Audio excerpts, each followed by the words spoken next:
শুভশ্রী এত ভালো মা, আমিও ভাবছি যে আমার যখন যাওয়া হবে আমি শুভশ্রীকে দিয়ে দেবো, ওই ভালো করে মানুষ করে। এবার ঐন্দ্রিলাকে অপমান করলেন অভিনেত্রী শুভশ্রী গাঙ্গুলি।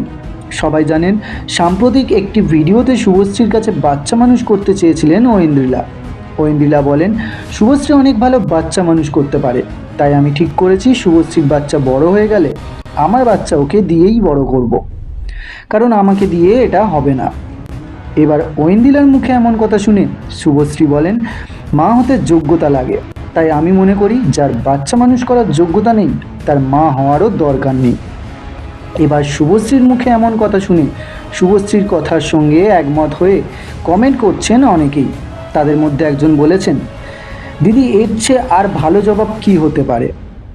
আর একজন বলেছেন, শুভশ্রীদি তুমি সত্যি একজন বেস্ট মম। আবার কারোর বক্তব্য, ঐন্দ্রিলা কোন সেন্সে এই কথাটা বলেছে